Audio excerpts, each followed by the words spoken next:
All right, you ready? Ready. 3, 2, 1.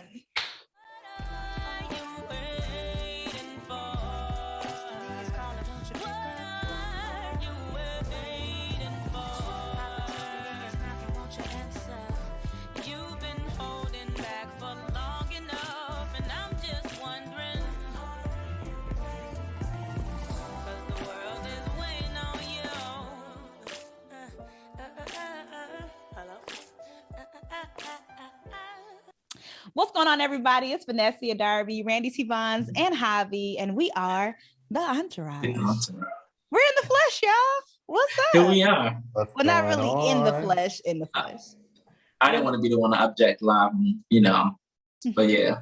Yeah. So one day, though, we will all be in the same city. One day. We're going out of the same booth, We'll just fly in for the weekends, do our podcast, and go back to our respective homes and our respective cities. Speak those things. That are not as though they were until they are. Y'all can't see her right now, but she's dancing. I mean, for those who are listening to the audio. Oh, they can see me? Yeah. Right. I was doing a little situation. She was doing a little wine and roll.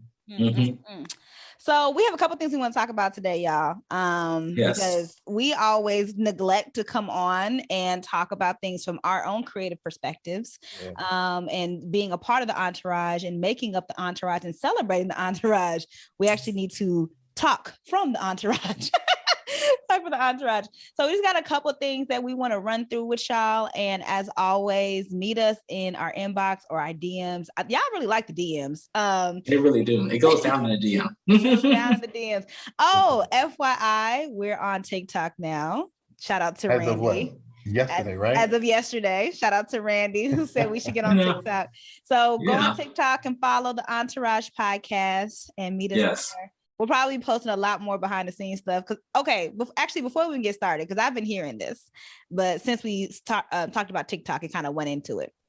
So people are saying that Instagram is a lot more curated now, like it's a branded space, and TikTok is more of your authentic self, how Instagram used to be back in the day. So what are y'all's thoughts on that to kick off the pod episode? Let's go with Randy first. I understand that because, I feel like Instagram was a lot more organic back in the day. Mm-hmm. And now it's very much about, engagement and likes and stats and stuff. And so now Instagram's really become more of a business tool, which causes people to have to create content to be relevant or to, attract brands and attract opportunities, etc. Because that's what people are asking for nowadays. They're not going anymore saying, hey, what's your website? They're asking, what's your Instagram? Instagram is your website now. So you have to keep it a certain look, give it a certain look, give it a certain feel, a certain aesthetic, so that when people perceive it, it's like your digital resume. Whereas TikTok, people ain't searching on there necessarily. So you get to have a little more fun, be a little more free and creative. And the traffic is more organic. You can't really you can't determine what's going to go viral on TikTok. It's just really about what hits and what naturally catches somebody's eye, and their attention. So I definitely understand that for sure. Okay. JAVI, what are your thoughts? I feel the exact same way. Like Randy said, Instagram is basically your website nowadays, and TikTok is definitely where people get to show more of their personality within their, prospective industries, if they choose, prospective industry to even showcase. But TikTok is definitely personality based. Instagram is strictly more marketing business type platform now. Yeah. While Facebook is almost sort of informational. That's almost like the news outlet. Yeah, that's true. I use Facebook on my personal side to talk about all of my stuff that I probably wouldn't say on a public platform, like my political views or whatever.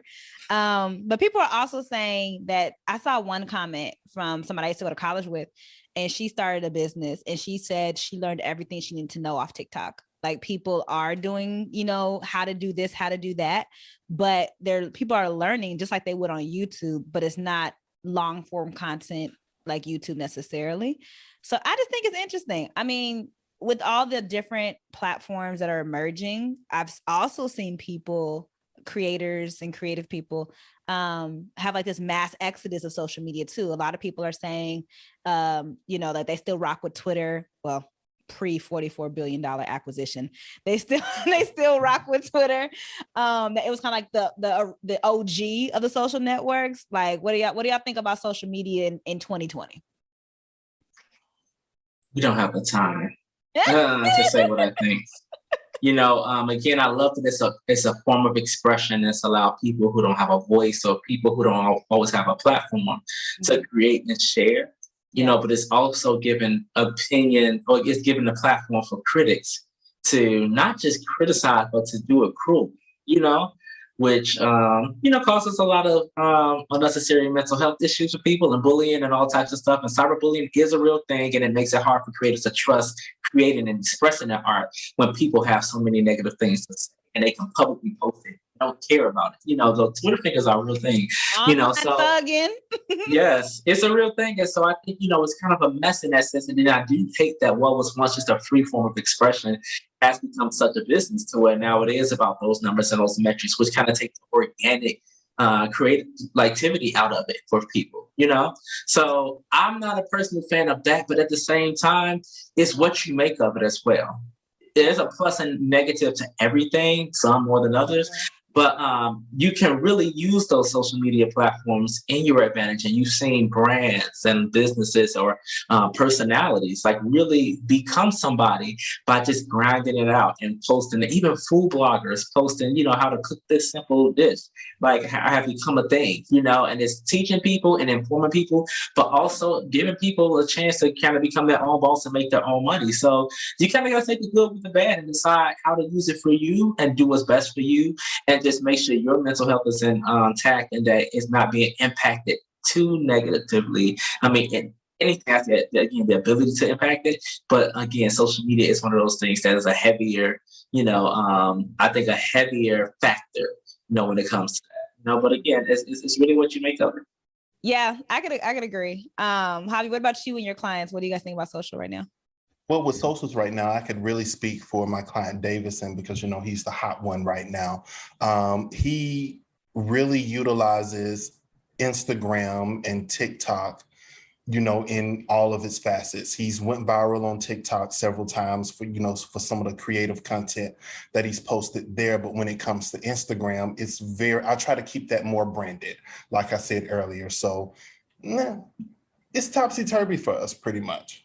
Yeah. Pretty much, anything goes. And to piggyback off Randy, when he brought up the critic situation, it really pretty much just gave everyone in the world the badge to have a formulated opinion when it comes to what people post on social media platforms.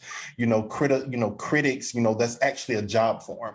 But now everybody out here is able to police that and give it new wings, so to speak, to what creatives do. Yeah. Actually, before we go there, before you jump away from that. No, I was gonna say my opinion, but go ahead. I was just gonna say really quickly. Speaking of critics, I don't know if you all saw Viola Davis kind of broke her silence about people's criticism of her as Michelle Obama, and she spoke about critics in a way, and it was very profound to me because she spoke about critics, again, kind of feel like they can just say whatever, and tell you how wrong you are. And the thing is, it's just like the critics, I guess, when you talk about it being a job, right? It's like, how do you earn that job? Because chances are, if you're a critic, you don't actually do it yourself. Exactly. People who are in sports media, they criticize what this player should have done, but they can't hold the ball. And Venus Williams said that. She said, the way that she deals with the critics is knowing that the critics can't hold the ball to her. So what do you all think about that? Even though being a critic is a job, you're still you're basically paid to give your opinion on something that you don't even necessarily do. What do y'all think about that? Well, Small degree. Good. Who wants to go? I'm gonna go because y'all have the other two. Okay, since I'm here. No, but I think I always tell my clients to qualify your criticism. One, right? Mm-hmm. So just because people are balking doesn't mean that they're critiquing. Just because they're giving their opinion, that's not always a critique. To me, a critique has to have some parameters of excellence around there. Either you are an expert or a pundit in that area. Just because I'm not an economist doesn't mean that I can't talk about the economy, right? Or that a professor can't talk about the economy, or somebody that studies economics can talk about the economy, or investing or something like that. So I think you have to have a level of knowledge in the field and track record in the field, and have your opinion be respected. And honestly, if we're being real, when you're getting paid to do it, it's requested. Like, it's not just that I'm giving my opinion. I think sometimes, getting critique or getting criticism, it's mistaken for just saying whatever you want to say. And that's not the same thing. A lot of the people that are, journalists or anchors and stuff like that, or people that are on these television shows, and like, they have studied the craft, right? And so there is a level of merit to that opinion. But I think just because you see, and I love Viola Davis, okay? So just because you see Viola Davis doing something that you wouldn't do doesn't mean that you have the authority in the space to say something about it. And people can be really, really, really hurtful. And I think that does border the line of bullying, versus, because that is an art form, and she got the receipts. Like, she got the Oscars. She got, you know what I'm saying? Like, she got the receipts.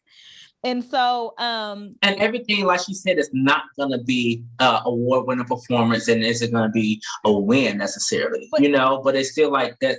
Even if you don't think that's a win, you still disrespect them because it wasn't the performance you thought it should have been. Like, I don't understand that. But here's the thing about being an expert at your craft, right? She took their criticism that was misdirected and misguided and made it a teachable moment. And that's what you do when you know what you're talking about. You make it a teachable moment, rather than rather than lashing. And she very well could have.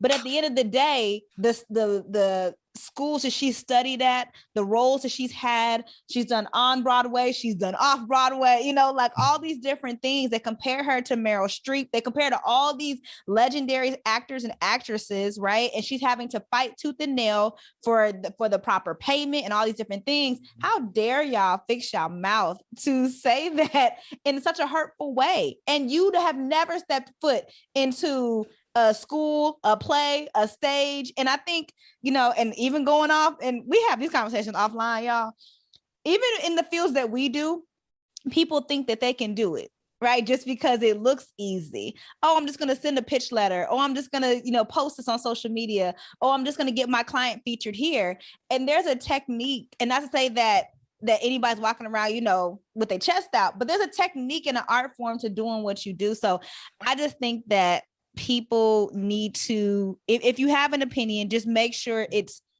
rooted in facts and not just your emotions, and that you can actually back it up with some level of skill, talent, or expertise. For me, go ahead. I'm sorry. When I read, the comments of the critics and actually sat down and watched, the 2 episodes that they have out currently, it was really only centered around, the mannerisms of, Mrs. Michelle Obama. And one thing that I do know about actresses and actors is that, especially when they are creating a series such as a docuseries on someone else's life, the main goal is to embody that character in its entirety, or embody that person in its entirety. I don't recall seeing such hurtful comments when it came to Jamie Foxx and Ray Charles. I don't recall seeing such hateful comments when it came to Beyonce and Dreamgirls, because these people literally embodied who it was that they were portraying. And in my opinion, I feel like Viola has done a wonderful job in portraying Mrs. Michelle Obama. I feel like you said, Vannesia, I feel like the critics and what they saying were very, very misguided, in a sense of, how they're coming out at her. And people could say the same thing about us talking right now. Absolutely. What I mean? Like, but they're not gonna check us. What they gonna do? Who's gonna check me, boo? Period. They listen to our podcast. That's all I'm saying. Period. We got to listen. No, for me too, it was kind of like, it was cringy for me to see creatives, other artists who are trying to be on the up and coming themselves, literally tagging Michelle, tagging Viola. And I'm just like, you never know when you are trying to work with this person. Like, you just never know when an opportunity could come it's up. all being watched, and they tend to Yes. forget that. It's all being watched. It's comedy for you right now, but it ain't gonna be laughter later when you're on set. And I don't know if y'all saw Chris Rock talked about that, the time when a bully of his had to work on set. He said, and the greatest revenge was just that this bully got to see him be a boss all day. You know, Viola Davis ain't worried about you. Not Period. pressed. And you Not would need a pressed at Viola all. Davis before she needs little old nobody you. And I'm sorry for saying little. But the crazy thing is that she also like she uses her platform to spread awareness about a lot of different causes too. Like I follow her just because it's interesting. Like she shares her fame and her platform, and I just think that there's something also to say for building a career from the ground up. You know what I mean? Mm-hmm. And for leveraging that once you reach a certain level of notoriety. And half the people that are 85% of the people, 95% of the people that are commenting 99.999 exactly are not going to reach the caliber of excellence. No. They're not going to be in the same rooms that she's in. They're not even going to like. It's a waste of their breath and their posts, and they're doing nothing but, one, sowing bad seeds into their own lives, number one. Two, creating a cycle that's going to return to them and their art, unfortunately, number two. And number three, I think it already kind of puts a strain on potential relationships with people like that. Not just her herself, but other creators who are watching. It's like, wow, you're tearing down another creator. And you're a creative too, I'm going to be mindful of how I share my art with you, or how I collaborate with you, or even if I support yours, because I've seen how you've treated another creative, not just a Black woman or another human, like, but another creative too, like somebody else who does what you do, maybe just do it different, you know? And as an artist, you know what it's like to create. Were there other actors that were commenting on it? No, I just mean creators, period. Like, I'm talking about just seeing other creatives, like, who are artists in their own ways and stuff like that. Whether that be, all those things. And it was, again, just seeing my timeline flooded with people who had jokes and stuff to say. I'm just like, y'all are all in this industry. And, like, y'all want to do this too. So think about the fact that when you're the one on camera and you make a choice that somebody doesn't like, and the fact that you didn't have to be flooded with that. Like, these are real people. And like you talking about Viola using her platform, she is someone who's very active on social media and uses her platform to bring, awareness to injustice, or to highlight other, dope things happening within the community and just people doing good things. So it's just like, again, it to me, it's the equivalent to Wendy Williams coming for Tabitha Brown. You know, and again, another person that has a huge platform and use it for a teachable moment. I think there's also a certain, first of all, don't come for Black women. That part. I'm so tired of that. Don't do that. Don't do that. Not the one or the two. Okay. But I think that there's something also to say that when you do reach a certain pinnacle, because everyone's striving for, not everyone, let me not generalize, but I think that a lot of us that create, we want to be recognized for our work, right? I don't think anything's wrong with that.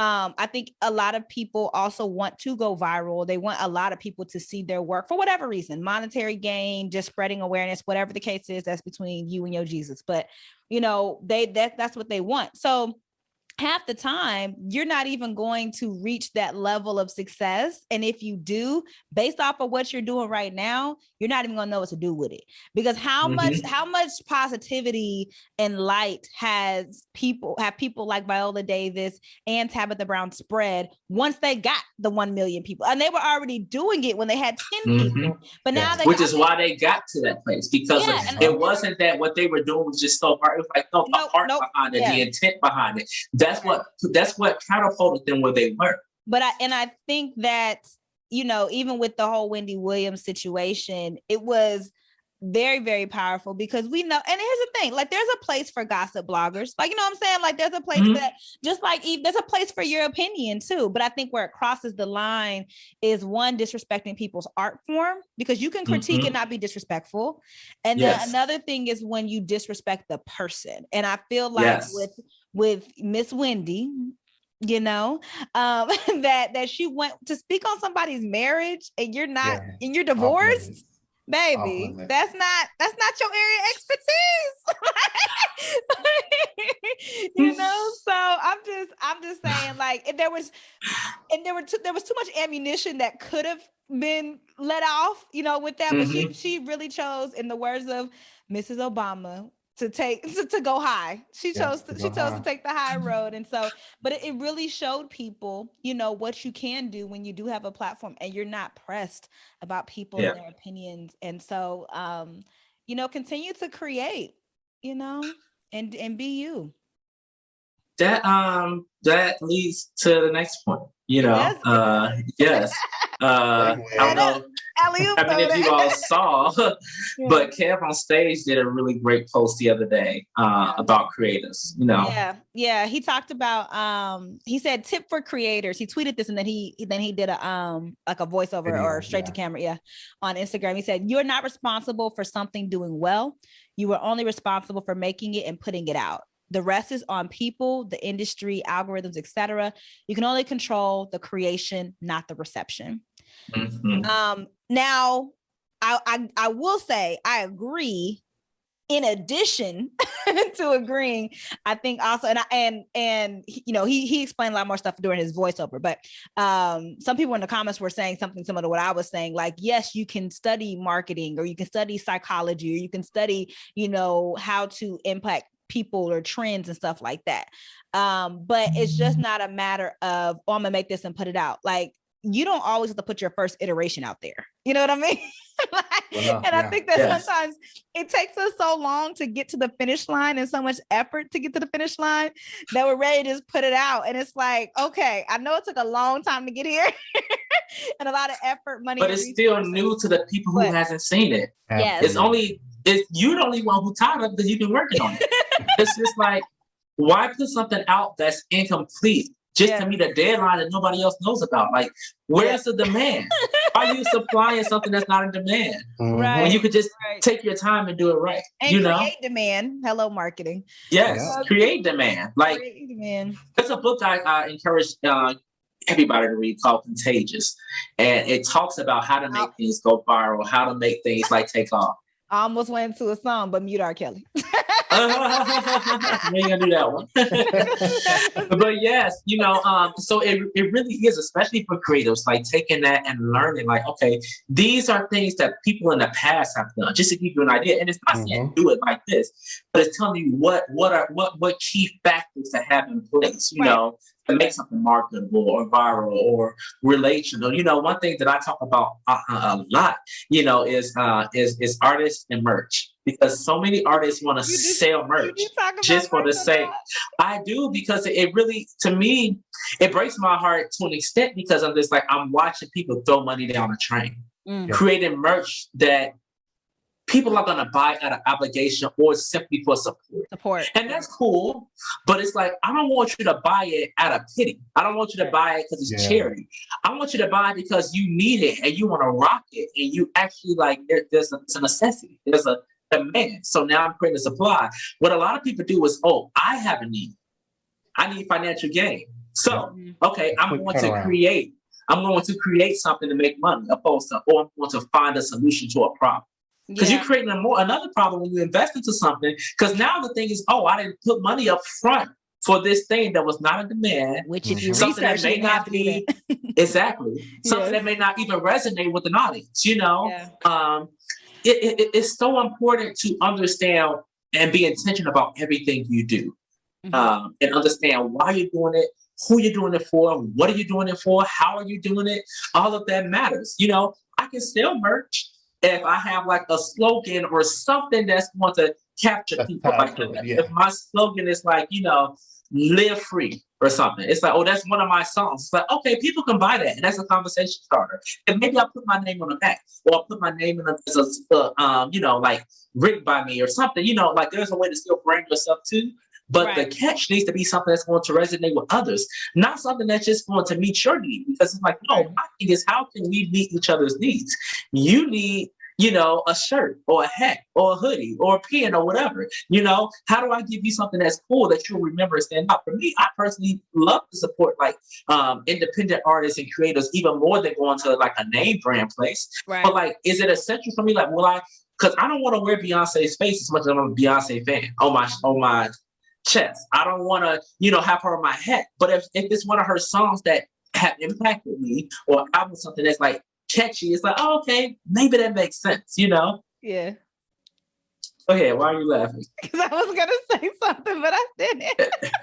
I was gonna pull a song out again, but I stopped. But it was funny in my mind. Now we want to know the song, Vanessa. You sing the song. Let us hear it. I was gonna say tonight I'm gonna dance for you. That's my song. That's how you feeling today, huh?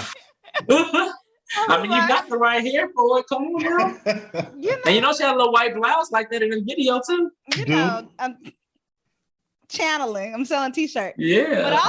But also too, like with that point, two things. One, you also, because after support, you want recurring sales, right? Yes. So it's great to have an initial launch, but baby, we want launches over time. Okay, we want consistency. Yes. We want money over time, and so we want the recurring revenue, right? And so oftentimes, whether it's monthly or annual, but oftentimes people are thinking just about the launch. And so even with me with my merch, you know, I didn't go all in and have a whole bunch of inventory. I got 3 hoodies up there. You know what I'm saying? And so it's like, that's it. I don't have a closet full of hoodies that I have to sell or that merchandise is sitting on the shelf. But when you understand, you know, products and services, you can understand pricing models and stuff like that and get into drop shipping or print on demand. Those are options for merch. But also too, Damon John did an interview with Hot 97. Yeah, Hot 97. And he talked about the thing with FUBU was that he built a community. And I think sometimes, you know, especially with FUBU being for us, by us, you know, like there was community there. You had a buy-in there. And sometimes people put things out, you know, because they're excited about it, but they haven't had the time to build that community that's rallying around them, even if it is for support. Some people just want to buy everything that you put out, you know. And I have some of my friends that they just love supporting, but there are people who are actually a part of like my Get Your Business Together program or stuff like that they really are rocking with the brand because it's true to them. And if you can get your messaging to incorporate your ideal buyer or your potential buyer, then it's easier to make copies of that same buyer avatar, if that makes sense, you know? And so you're not just selling it because you have a message, although that's important. And I think that's what Kev on stage was talking about. Like you do have to create, you do have to put your all into the actual product service. Creation. Yeah, the creation, like that's your job, right? It's also your job to make sure it gets safely off into the world, right? And then once you release it, then that's no longer your part. But you can still do things like run advertisements, do brand deals, do partnerships, do collaborations, whatever, to make sure there's more visibility for that product or service. But it's not your job you can't make anybody take out their wallet and buy. You can't do that. You can influence them enough to the point to where they feel compelled to make the purchase. Exactly. You know, it's the whole leading the camel to the water, but can't force them to drink a thing. That's literally what it is as a creative. It's like, I can lead the people to my art. I can't make them accept it. I can't make them like it. Because even for me as a person, I won't like everybody's. I won't accept everybody's. It ain't that I don't rock with the creator. It just may not resonate with me. It may not speak to me. It may not agree with me or align with me. And that's okay. There's nothing wrong with it because there's something for everybody. There's a Mercedes and a BMW and a Ferrari for a reason. There's something for everybody. Lambo. You find what's for you, and then you create for the people that align with you. Yeah. We all want to reach the masses. Everybody ain't called to the masses. Some people call to the masses. No, literally. Like there's an audience for you, and that's okay. Yeah. And I think that sometimes that makes people upset, you know, but there's so many people in this world. Like you are called to a certain group of people and a group of people that's going to rock with you and what you do. And who was it? Jerry Lorenzo? Yeah. He does Fear of God. He said, man wasn't made for fame. And I thought it was such a powerful quote. And he was just talking about how he did an interview with Pastor Stephen Furtick. It was so good. But he was talking about how man wasn't built for fame. Like we weren't built to have all these eyeballs on us, on these spotlight. And some people are like, well, yeah, that's me. Yes, I am. Yeah, but sometimes people are crippled with other people's opinions about their art and they can't even produce from a place of authenticity. You lose yourself because you have to now meet the demands of these people who don't necessarily know you. You got too many people around you, they don't know you. So you're trying to be what they need you to be, opposed to being able to just be you. So it's like, that sounds good. Fame sounds good, but you lose your privacy, sometimes your authenticity, your identity, and so many other things. So it sounds good to you on the other side, and you lose your freedom. You're in the White House and you can't make no decisions, without the influence of somebody else. So you can't take a trip. You can't just go to the store without somebody having to guard you or give you permission, So the other side always seems for me. Till you get over there, you're like, oh, this is what it looks like. It's a little dull. Okay. Yeah. I mean, honestly, and we've heard a lot of our guests talk about that. You know what I mean? Like, a lot of our guests have talked about the requirement of your constant participation, constantly being alert, like constantly being in a creative spot, or the people that are protecting the artists, like the managers and stuff like that. I remember Charlene Bryant, who's an artist manager, when she was on the podcast, she talked about like protecting the artists. You know what I mean? And one time her artist had experienced the death of a really, really close friend, and she had to ask them, did they still want to perform that night? And so they did. And she said that was probably one of the best performances they ever gave. But she also said that they were super broken. And so there's that line between exposure and exploitation that we always flirt with. We always flirt with. And so then when you tag monetization on top of exploitation, then you start depleting yourself as a creative. And I don't think we talk about that enough, because a lot of people out here selling their soul on a t-shirt, and then they get upset when ain't nobody buying. Yep. And on that note, well said. I feel like that was a bar. Yeah, it was. I might get on that note. No, but I think this was, we had a whole bunch of other topics to talk about, y'all, but this was like, honestly, the beginning. We're going to try to get on our own podcast a little bit more, All right, y'all. Thanks so much for tuning in to another episode of the Entourage podcast. If you haven't tapped into season 5, please go ahead and tap into season 5. We've had Crystal Renee Hazlett on there. We had Felicia Pride on there. That was a bomb. All our episodes are bomb, first of all. And we're just so appreciative of our guests. And we're going to have more people coming up. We actually have some more interviews coming up this week. So if you are not locked into the Entourage podcast, we still here. Okay, 5 seasons. Yes, we are. We still here. Yes. So make sure you like, share, comment, subscribe, rate, review, all of that in Apple Podcasts, as well as on Instagram, TikTok. Only if you're a qualified critic, all right? Y'all heard the message, so don't come over here with that BS, because we ain't violent. We might go low with you. I'm just playing. Hello. We responding like Tabitha, because I'm ready to fight. I want to respond like Tabitha. I'm like, you need to heal. I can't. Heal, listener. Keep listening and be healed. We're out. Thank you so much for listening. We'll see y'all next time. Peace. Bye. Thanks so much for tuning in to this week's episode. As always, you can like, share, comment, subscribe, rate, do all of those things. We would love to hear from you and to hear your feedback. Go ahead and join us on Instagram at The Entourage Podcast, as well as like our Facebook page, The Entourage Podcast. Also, visit our website, theentouRagepodcast.com. Sign up to get our emails, and we will see you all next time under the spotlight.